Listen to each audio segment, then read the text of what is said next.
that. I think that recognition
Good morning, and welcome to the live stream service of the First Unitarian Church of Hobart, Indiana. My name is Maggie Reister, and I share in the life of the church by serving on the worship team and singing in the choir. We are a religious community of people with diverse beliefs and shared values. Our diverse beliefs are expressed in our 6 sources, and our shared values are expressed in our 7 principles, both of which can be found online. Together, we strive to grow spiritually, build community, and live our values in the world. We are fortunate today to hear from Reverend Bill Sinkford, who served as the first African-American president of the UUA from 2001 to 2009. Reverend Sinkford currently serves the First Unitarian Congregation in Portland, Oregon. Our worship service this morning is uniquely prophetic. It calls to us who identify as white to listen humbly and perhaps with some discomfort to the lived reality of Black Unitarian Universalists in our midst. This discomfort is both a gesture of hospitality to voices that have not been heard enough, and a sign that we're growing in the right direction. Today, if you feel discomfort arise within you, especially if you are white, we invite you to practice being curious and to allow your discomfort to lead you to new learning. During this time of responsible social distancing, we are striving to maintain the authenticity of our services, so we want to draw your attention to several parts of our service today. The bell you heard ringing was our actual church bell, which was recorded by Bob Allen. The chalice which you will see being lit today is our actual chalice in front of a green screen of our chapel, which has been made possible by James Johnson. If you're willing and able, we invite you to leave your cameras on so that your fellow congregants can see you, just as they would if you were physically present. There will be a time in the service when we will all be unmuted briefly to say good morning to one another. We are currently streaming on Zoom, Facebook, and YouTube. Our service is recorded and will be made available for future viewing, Facebook, YouTube, and the church website. Please join me in an attitude of reverence as we listen to the prelude played by Jeremy Jacobson.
We gather this hour as people of faith with joys and sorrows, gifts and needs.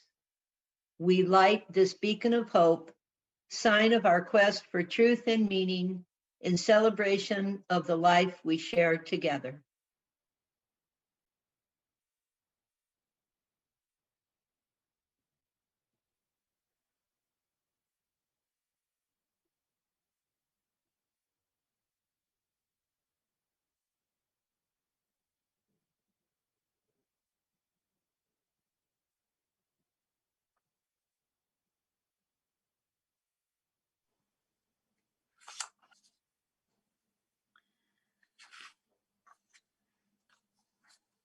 Our opening words today are Blessed Are We by Andrea Hawkins Camper. Blessed are we who gather with open hearts together in this space today. Blessed are we, the chalice lighters of resistance, justice, love, and faith. Blessed are we, the heretics, the outcasts, the walkers of our own way. Blessed are we, the border crossers, the refugees, the immigrants, the poor, the wanderers who are not lost. Blessed are we, the transgressors, the trespassers, the passers-by, the cause takers, the defiant, the compliant. Blessed are we, the hand extenders, the sign makers, the protesters, the protectors. Blessed are we, the trans women, the trans men, the non-binary, the cisgendered, the multigendered, the no-gendered. Blessed are we, the friend, the stranger, the lonely, the hidden, the visible, the authentic. Blessed are we who rise in solidarity. Blessed are we who cannot. Blessed are we who do not. Blessed are we, for this is our beloved community, and this is who we are.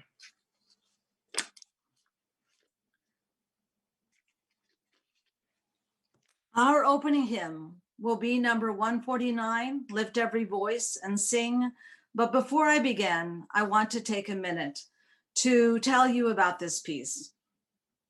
In October, we learned about the history of this song, how it was first written as a poem by NAACP lawyer James Weldon Johnson, how it was performed for the first time by 500 Jacksonville, Florida school children in celebration of President Lincoln's birthday on February the 12th, 1900, how the poem was set to music by Johnson's brother, John Rosamond Johnson, and was soon adopted by the NAACP as its official song. How today Lift Every Voice and Sing is one of the most cherished songs of the civil rights movement and is often referred to as the Black national anthem. This morning, I have an important update about this song's possible future. On January the 13th of this year, Representative James Clyburn, the majority whip in Congress, proposed a bill to make Lift Every Voice and Sing the new national hymn. Congressman Clyburn says, if passed, the national hymn would have a special place alongside the existing US anthem, the Star-Spangled Banner. Clyburn believes it would help unite the country in a time of reckoning with its long history of racial turmoil. He said, quote, "To make it a national anthem, I think, would be an act of bringing the country together." Clyburn, the highest ranking Black American in Congress, told USA Today, "It would say to people, you aren't singing a separate national anthem. You are singing the country's national hymn. The gesture itself would be an act of healing. Everybody can identify with that song." We will keep you posted with updates as this bill progresses. And remember, you heard it here first. Now, aren't you glad you showed up this morning? So let us now join together in singing with gusto, hymn number 149, Lift Every Voice and Sing.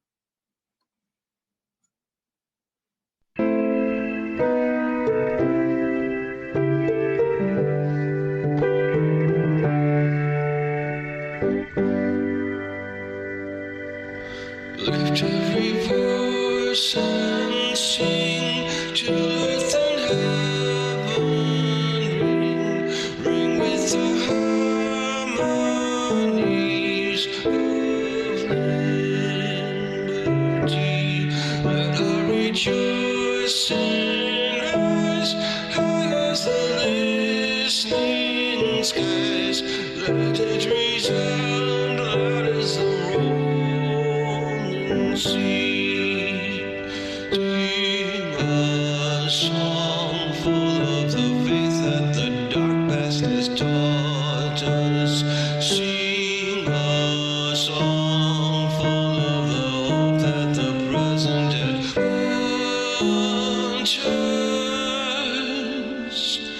Facing the rising sun of our new day begun. Let us march on till victory is won. Stormy the road we trod, bitter the chastening rod, felt in the days when Hobart had died. Yet with our steady beat, have not our weary feet come to the place for which our fathers sighed.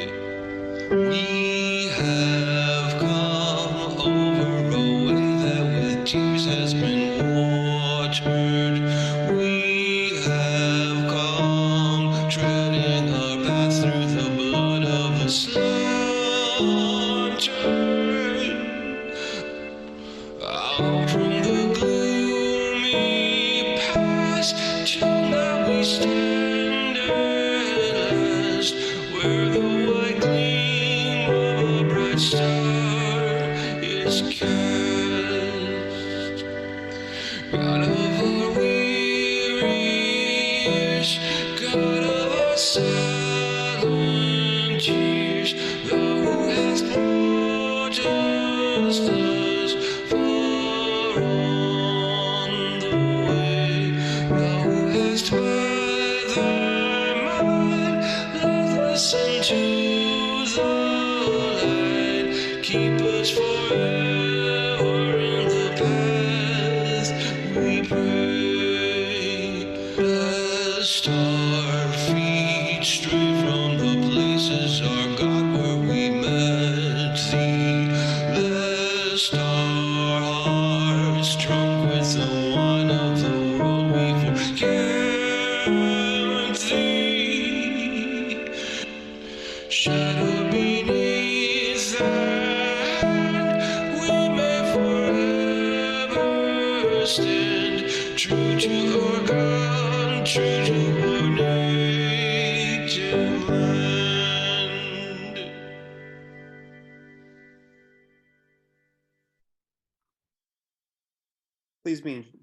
Please join me now in reciting our affirmation of faith.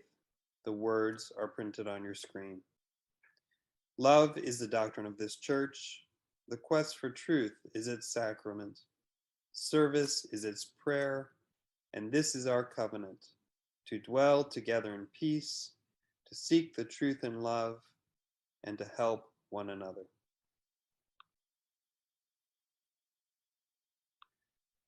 You will all now be briefly unmuted to say good morning to one another. Good morning. Good morning. Morning. Morning. Morning, everyone. Morning. Good to Good see you morning. all. Good morning, everybody. Hi, Morning, Chloe. everyone. Hi, Kathleen. Good Hi, frost. Tracy. All the new ones. Thank you. Hi, Duncan. Hi, Maggie.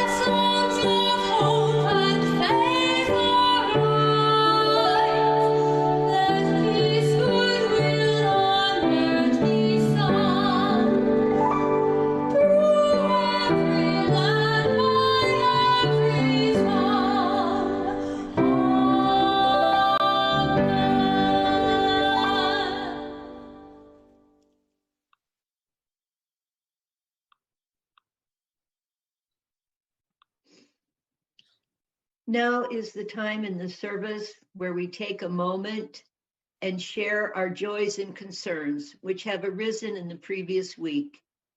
We believe that a joy shared is multiplied and a burden shared is lessened. As the music plays, you can type your joys and concerns in the chat box.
This ritual weaves us together in the fabric of community. May we remember those who have spoken, those they have named, and those who we hold in silence in our hearts. Our sermon today is by Reverend Bill Sinkford, Unitarian Universalist minister at First Unitarian, Portland, Oregon. The title is But Now We See.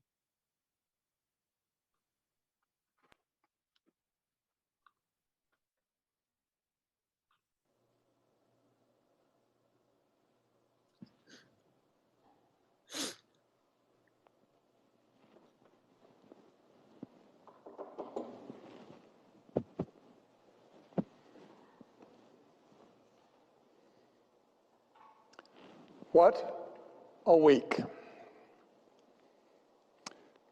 Tuesday. Reverend Raphael Warnock is declared one of 2 new senators from the state of Georgia. The first black senator ever from a state known for voter suppression. In his victory speech, Warnock, the 11th of 12 children, invoked his mother, now 82, who began her life picking other people's cotton, but lived to pick her youngest son and vote for him as a U.S. Senator. May my life story be an inspiration to some young person who is trying to grab hold of the American dream. Warnock offered his life as example. May my story be an inspiration. There is much in this story. The truth of racism in our past and in our present, that is there. The struggle for liberation by Black Americans and allies, and the critical role of the Black church, that is there too. Progress we have made, it's in that story, yes, and hope for the future. His election brought tears to my eyes, and I know that I am not the only one. Wednesday afternoon. President Trump dispatches a mob of his white supremacist followers to the U.S. Capitol to interrupt the counting of the ballots that would end his tragic and deadly failed presidency. Trial by combat was urged. Fight like hell, he told them. I will be with you, he lied. The Capitol Police were no match, even where they tried. The mob occupied and vandalized the Capitol. Senators and congresspeople had to hide for safety. Virtually no arrests were made. The almost all-white, what to call them, terrorists perhaps is best. The almost all-white terrorists simply walked out of the Capitol, leaving debris and desecration and the dead. Among the acts of violence, the Confederate flag, the symbol of America's original sin, a symbol used to terrorize people of color to this very day, was paraded for the first time through the halls of Congress. Clint Smith, in The Atlantic, pointed out the painting of Unitarian Charles Sumner of Massachusetts, just behind the flag. In 1856, Sumner was beaten nearly to death on the Senate floor by another senator for criticizing slavery. Wednesday was the first time the Confederate flag despoiled the Capitol, but white racial violence is no stranger to the halls of Congress. On the wall ahead of the flag in this image is a painting of John C. Calhoun, who attended All Souls Unitarian in Washington, D.C., though we are far more reluctant to claim him as one of our own. Senator from South Carolina, later vice president, Calhoun was one of slavery's most prominent defenders. Instead of being an evil, slavery is a good, a positive good. His words. There is so much in the story of the terrorist occupation. The sedition by the white supremacist president, the failure, or possibly even worse, of the Capitol Police, some of them so different from the violent military response to peaceful Black Lives Matter protesters just months before. The casual atmosphere of the occupation once they breached the doors, strolling through the halls, feet up on desks, selfies, almost a carnival atmosphere. That too, not new. White families packed picnic lunches to attend lynchings, often right after church. Terrorism often has the quality of a performance. It is intended to be observed. Staying present has been a test for many of us this week. So much unavoidably visible this week. This has been a test for me. The political posturing has been intense since Wednesday. Should the president resign, be removed as unfit, impeached again? What happened with the police? Will Trump's followers return for the inauguration? Who will be punished, held accountable? And these are important questions, to be sure. But those are not the religious, the spiritual questions that we need to address here. I am the senior minister of this church. a Black man called to offer spiritual leadership to this congregation, called to speak out of a tradition that welcomed both Charles Sumner and John C. Calhoun. What does this community, in its diversity and its sameness, what does this community need to hear from me this morning? Am I called to ease a shock that I do not feel? Because the racism and the violence of Trump and his supporters is simply not a surprise to me. And it is not a surprise to any of the people of color I have spoken with since Wednesday. So, I want to speak first, for a moment, to the Black, Indigenous, and people of color members of this community, and to any other BIPOC persons who may have joined us this morning.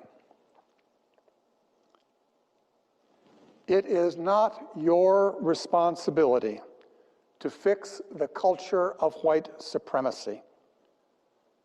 Perhaps you can help. Most people of color try to help, as I do and have for 5 decades. But the responsibility for dismantling racism rests with the people who are privileged by the racial hierarchy. Your work, our work as people of color, is to survive the racial hierarchy and its violence, as our ancestors did, to find a way out of no way, as they did.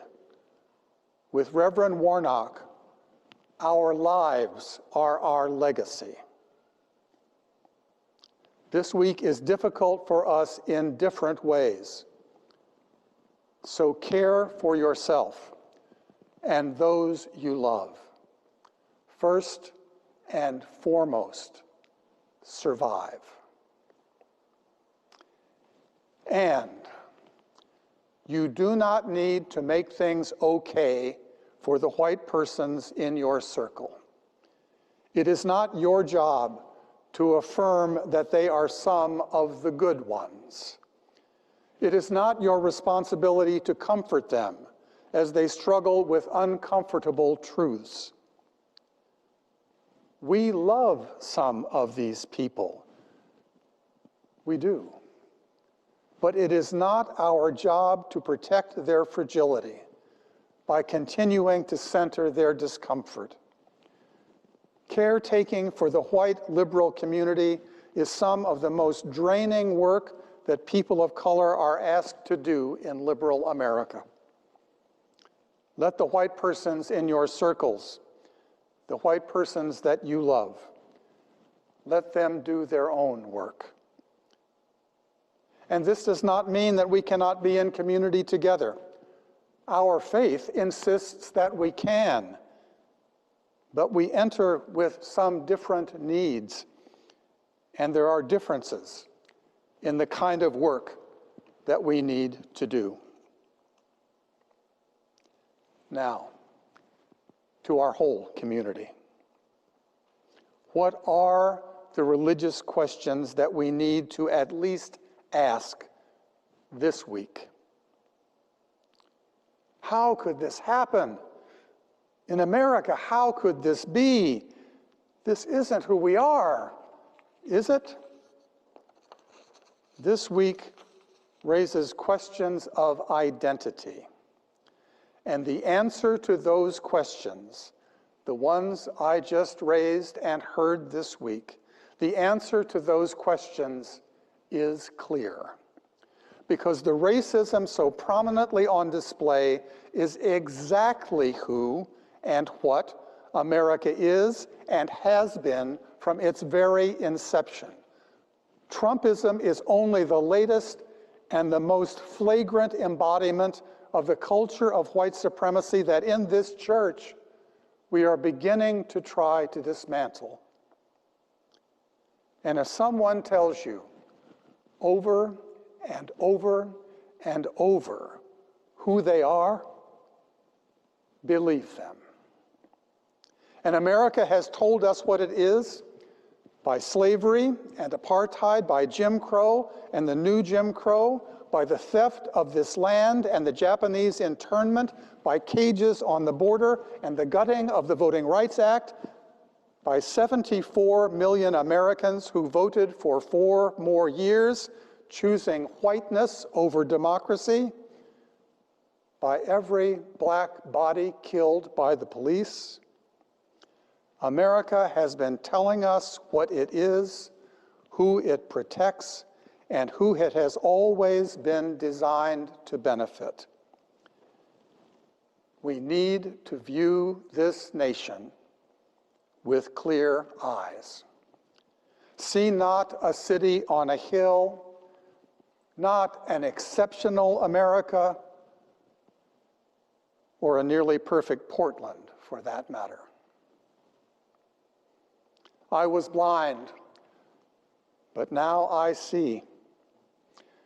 With apology to the disability community for that metaphor, it is time to take the blinders from our eyes, especially those of us who identify as white. The Englishman who wrote Amazing Grace, late in his life, came to understand the evil that he had perpetuated so clearly.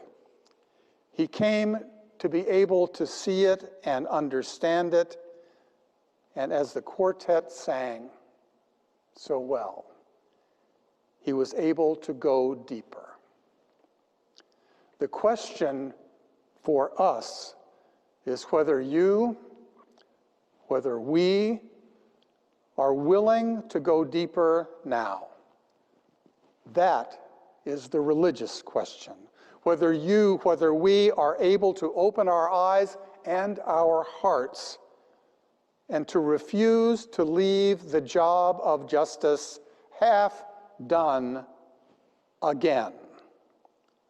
Because that is the great failing of the American experiment and the liberal religious community. We never finish the job. What do I mean?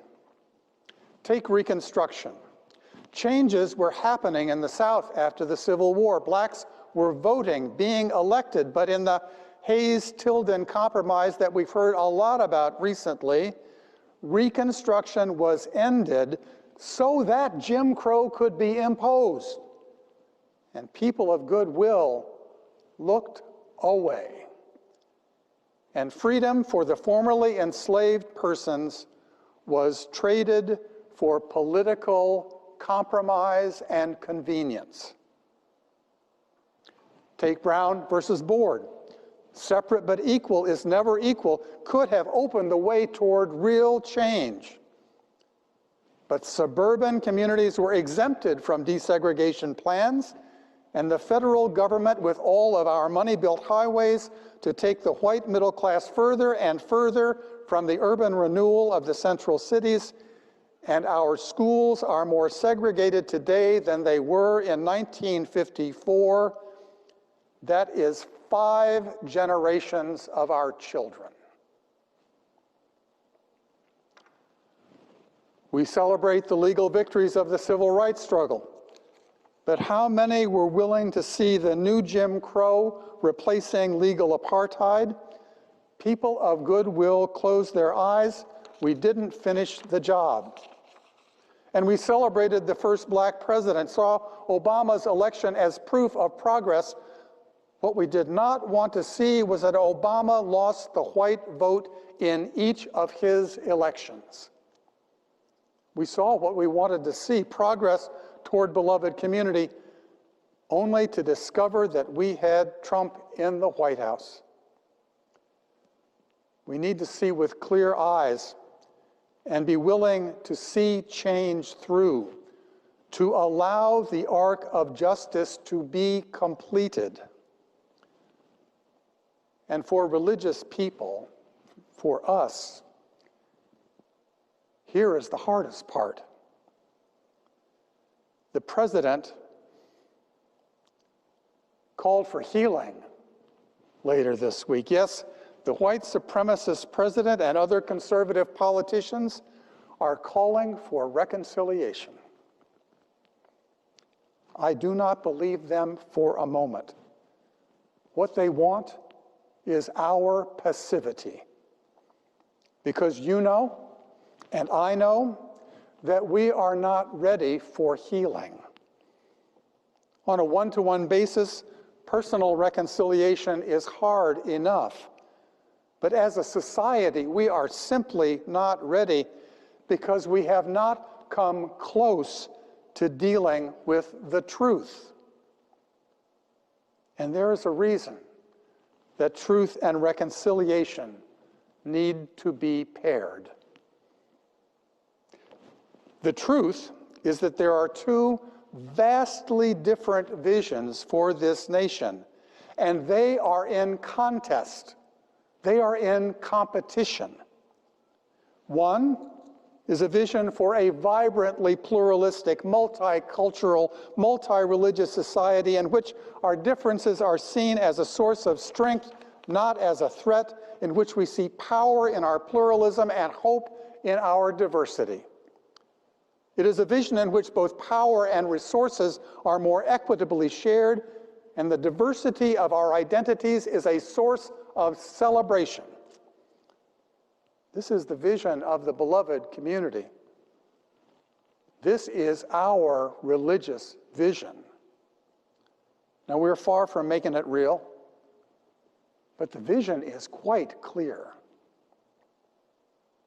And it is possible that the beloved community today may just barely be a majority vision. I offer Georgia in evidence. But there is another vision. And that vision calls for a return to a lost Eden of white and Christian majority control, in which diversity is reluctantly accepted for the few tokens. In this vision, black and brown people are expendable, welcomed only as we are needed for labor. This is a vision of gender rigidity and male dominance. It is actually the vision of our founding fathers for a new nation in which white men of property maintained control, despite Jefferson's Enlightenment language. We, the people, we must remember, did not include most of us. Two visions in competition. And these visions cannot both be realized. It is one or it is the other. And so the notion of healing the visions is not actually helpful. And the disciplines of compromise somehow don't compute. This nation is finally going to have to choose, and then to finish the job. You know, we thought, many of us, we wanted to believe that although the progress toward the beloved community might be slow, it really was only a matter of time and effort, but really only a matter of time. But this week has demonstrated that the beloved community is far from a guaranteed outcome. A majority of us may have chosen beloved community as a goal, but 74 million Americans said no. And so we have to recalibrate. We have to recommit and gather our resources, our spiritual resources, and our resources of resolve. We need to be clear. I want to point to three priorities that I see. First, presence is our spiritual theme this month.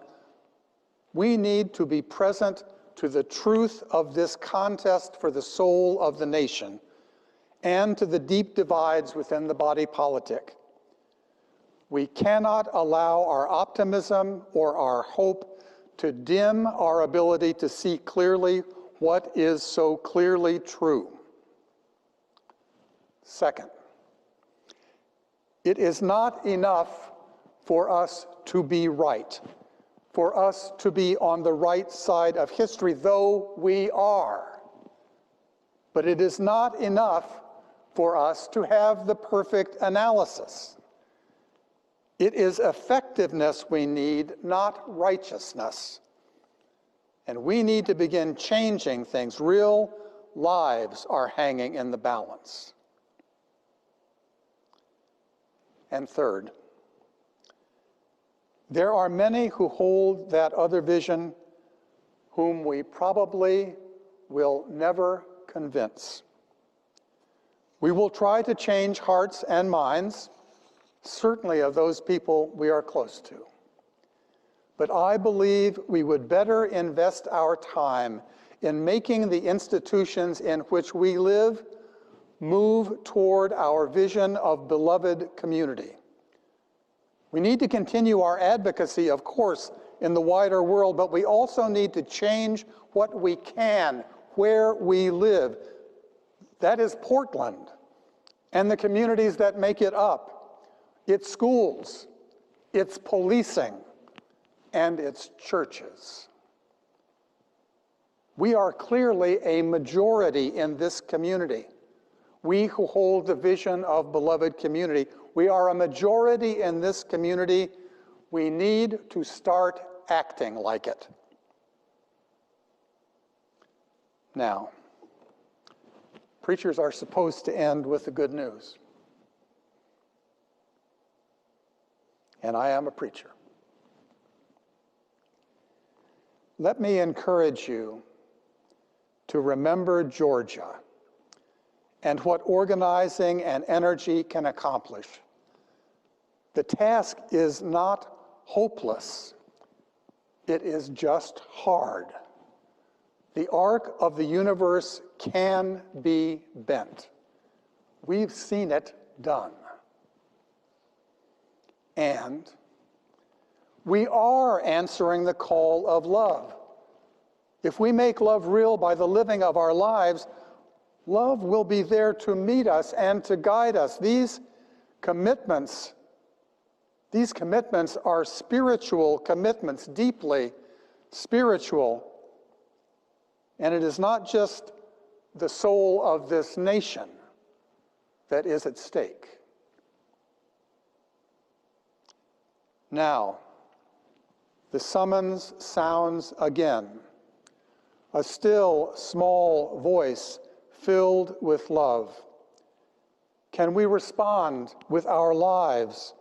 Will we join the gathering ranks to reflect the light of presence into a confused and divided world? Can we respond with our lives? Having lived through this week, how can we not?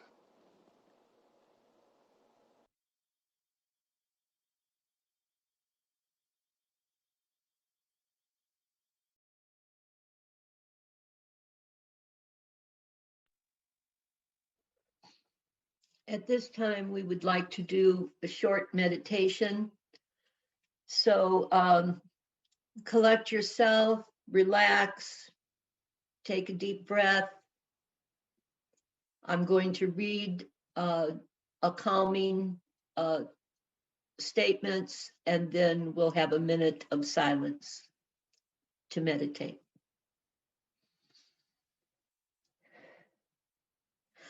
I do not wish to breathe another breath if it is not shared with others. The breath of life is not mine alone. I brought myself to be with you, hoping that by inhaling the compassion, the courage, the hope found here, I can exhale the fear, the selfishness, the separateness I keep so close to my skin.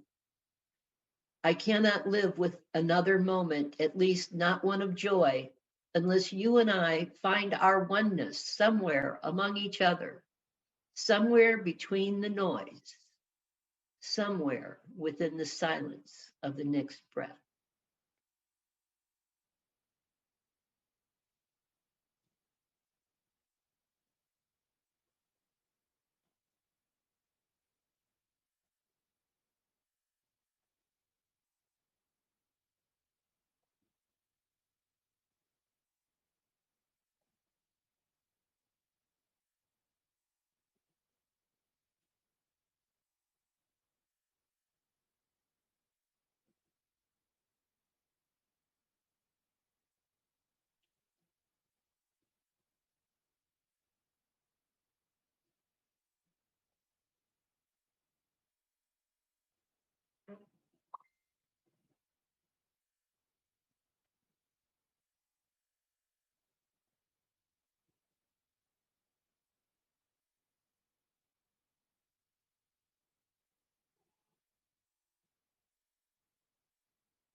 While the music plays, please consider making a donation to help us continue our online services.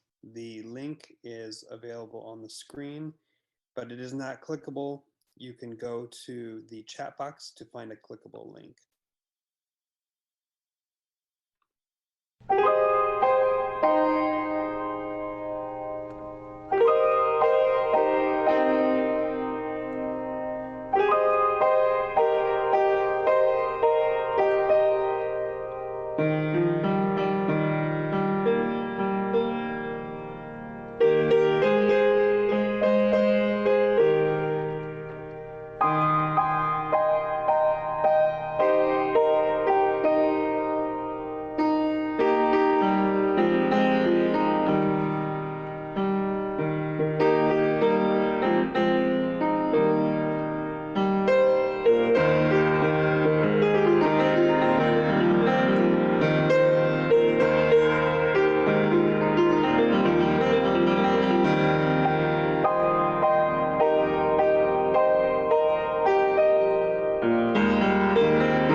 Thank you.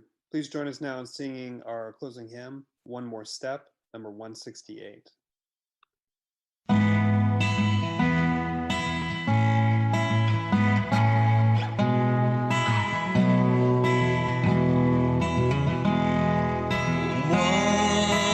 more step, we will take one more step.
closing words today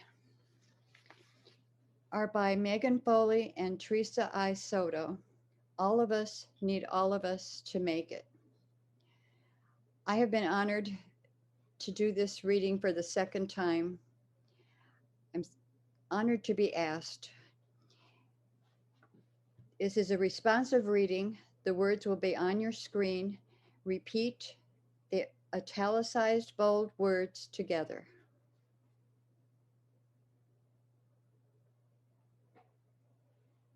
I'm sorry, it'll be just a minute. Okay.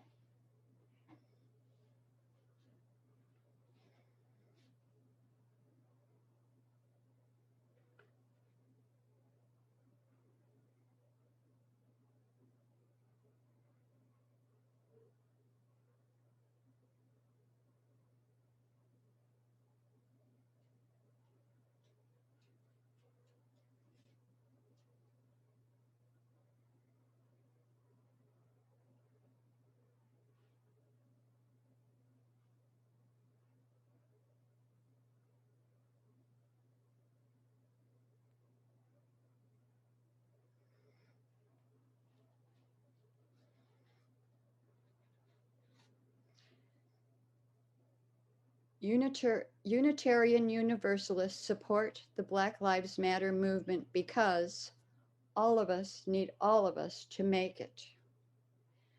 I want you to get used to those words. Make them your prayer. All of us need all of us to make it. Please take a moment to center the struggle for Black lives in your thoughts. Say it with me, loud or soft. All of us need all of us to make it. In a world where some of us are targeted for struggle and brutality, when others of us benefit and flourish, we pray. All of us need all of us to make it.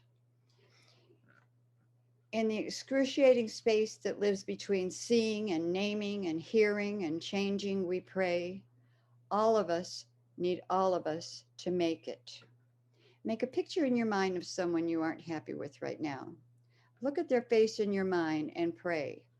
All of us need all of us to make it. Unitarian Universalists believe that all of us need all of us to make it. This is why we are in solidarity with the movement for Black lives today and every day. All of us need all of us to make it. May the congregation say amen. Amen.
We extinguish this flame, but not the light of truth, the warmth of community, or the fire of commitment. These we carry in our hearts until we are together again. We invite everyone to stay for a social time after the service.